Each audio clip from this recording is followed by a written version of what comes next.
अधिवेशनाच्या निमित्तानं काय घडलं 3 आठवड्यामध्ये तो सांगण्याचं काम केलेलं आहे. आपल्याला सगळ्यांना ज्ञात आहे 30 जूनला सुरू झालेलं अधिवेशन बरोबर 3 आठवडे चालले. रोज दर आठवड्यात 5 दिवस असे 15 दिवस अधिवेशन झालं.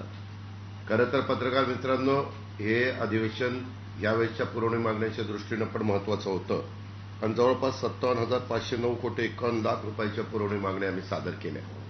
पहिल्याच दिवशी सादर केल्या, त्याच्यानंतर त्याच्याबद्दलची चर्चा झाली आणि दुसऱ्या आठवड्यात विनियोजन बिलासहित ह्या सगळ्या पुरवणी मागण्या म्हणजे रकमा मंजूर झाल्या.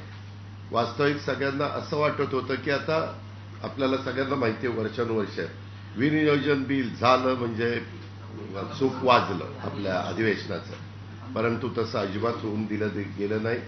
मुख्यमंत्र्यांनी स्वतः निर्णय घेतला की आपल्याला 3 आठवडे म्हणजे 3 आठवडे चालवायचं. परंतु ज्या प्रकारे विरोधी पक्षाच्या सन्माननीय 50 सदस्य आहेत त्यांनी उपस्थित राहायला पाहिजे तशा प्रकारे उपस्थित राहताना दिसत नव्हते.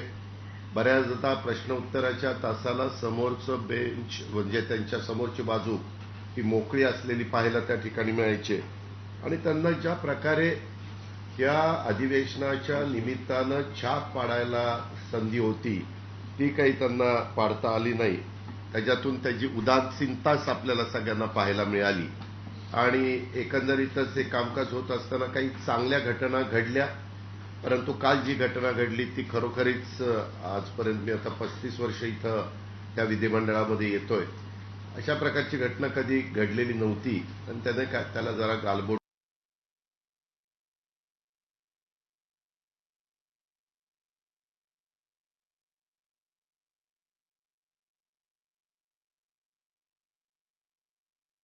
महिलांची पण पंचायत व्हायची की एवढी गर्दी तिथं राहायची. ह्या काही घटना घडल्या. या अधिवेशनाच्या आजपर्यंतच्या इतिहासात एवढ्या लक्षवेधी कधी झाल्या नाही. एकेका दिवशी 25-25 लक्षवेधी आणि अर्ध्या तासाच्या 11-11, 12-12 चर्चा. अक्षरशः सगळ्या मंत्रिमंडळाचं तर खरं अभिनंदन केलं पाहिजे, कारण रात्री 3ला 3:30ला सांगायचे उद्या 3 ह्या तुमच्या लक्षवेधी लागल्या. बरं, त्यावेळेस संबंधित अधिकाऱ्यांना फोन करायचा म्हटलं तर ते बिचारे झोपलेले असायचे.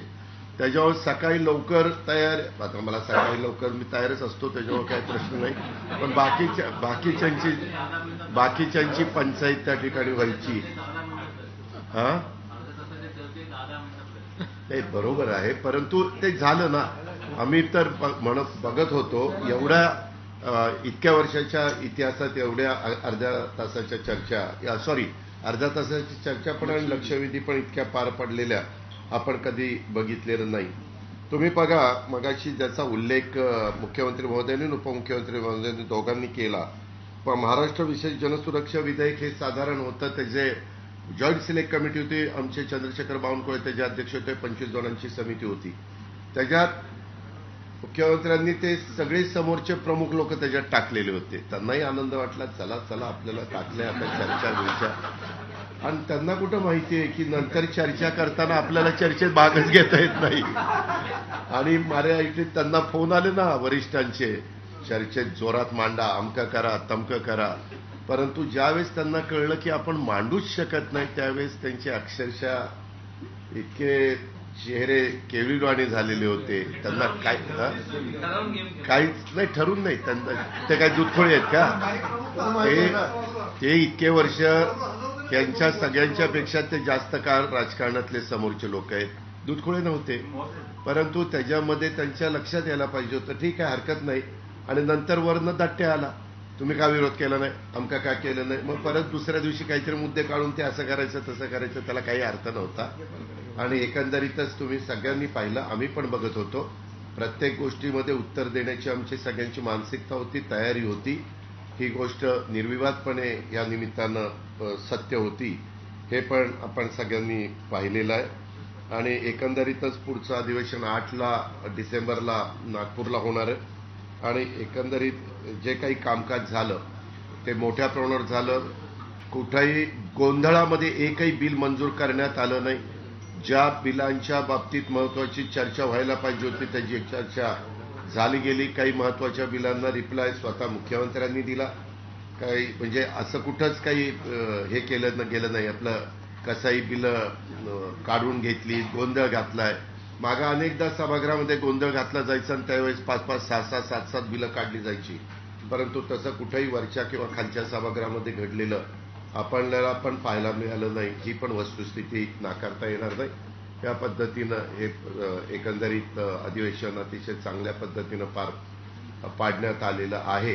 पण कालची जी गोष्ट झाली ते निश्चितपणे थोडीशी त्याला गालबोट लावणारी आहे. हे मात्र आम्ही कुणीच नाकारू इच्छित नाही. पुन्हा अशा प्रकारची घटना घडणार नाही याबद्दलची खबरदारी निश्चितपणे विधानसभेचे अध्यक्ष, विधान परिषदेचे सभापती महोदय घेतील. याहीबद्दल माझ्या मनामध्ये ते मात्र शंका नाहीये. एवढंच मला या निमित्तानं सांगायचं. धन्यवाद. विपक्ष विधानसभा